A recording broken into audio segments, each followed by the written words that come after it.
네, 앞서 보신 이 내용은 서울 지역뿐만 아니라 전국적인 관심사입니다. 코로나19 확산으로 장사가 어려운 상인 입장에서는 이행 강제금 감면이 절실한 때이기도 하죠. 종로구의회에서 위법 건축물 정리에 대한 특별법 제정 촉구 건의안을 채택해 국회 등 관계 기관에 제출했다는데 현재 진행 상황에 대해 좀 더 자세히 알아보겠습니다. 건의안을 발의한 종로구의회 정재호 의원 화상으로 연결하겠습니다. 안녕하십니까?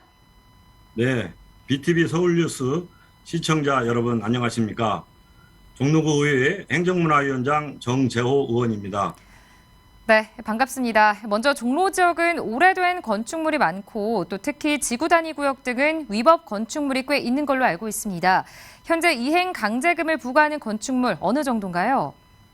네, 먼저 위법 건축물이란 표현 대신에 그 특별법에서는 특정 건축물이라고 용어를 사용하고 있습니다. 네.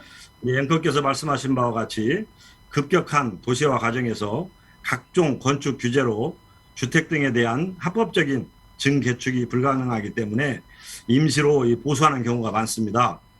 특히 노후 건물들은 안정성이나 화재 또 재난에 취약하여 말 그대로 살기 위하여 불가피하게 보수하는 사례가 상당히 많은데 이러한 집들에 대해서 합법적인 사용 승인을 기회를 주는 것이고요.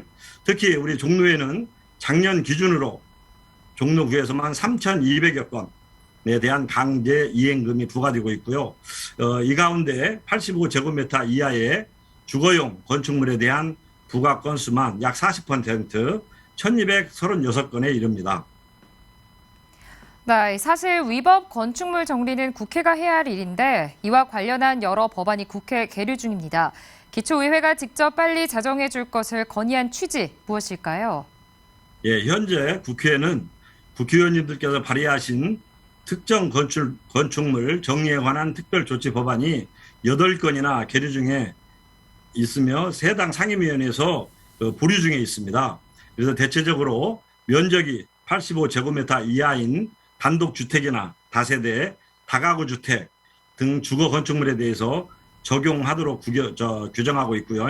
우리 의회에서는 건의사항을 서둘러서 우리 서민들을 위한 특별법이 특히 85제곱미터 이하의 그 특별법이 통과되기를 바라는 의미에서 건의를 하게 되었습니다. 네, 코로나19 확산으로 지역마다 어려움이 많을 텐데 이행 강제금과 관련이 있다는 이야기를 언급했는데 구체적으로 좀 말씀해 주시죠. 예를 들어서 우리 종로구 같은 경우는 구도심입니다. 네.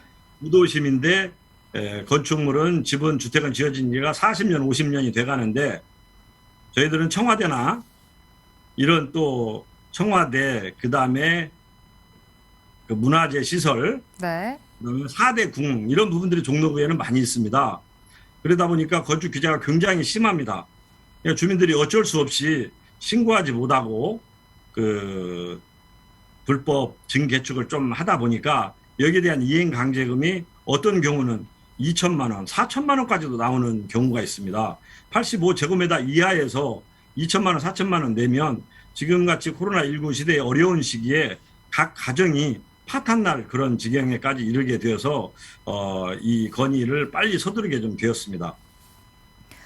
네, 이 위법 건축물의 양성화는 그동안에도 5차례나 있었습니다. 국회의원 선거 등 지역 공약으로도 나와도 이 제자리인데요. 위법 건축물을 안 만드는 것이 우선인지 때때마다 양성화하는 것은 포퓰리즘 아니냐는 지적도 있는데 어떻게 생각하십니까? 네, 앵커님 말씀 참 좋으신 말씀입니다. 그동안 양성화 조치가 1980년도 이후에 5차례가 시행되었습니다. 네. 근데 가장 최근은 2014년에 추진되었고요. 그 당시 종로구 지역에서 약 500여에 가까운 세대가 양성화된 것으로 알고 있습니다.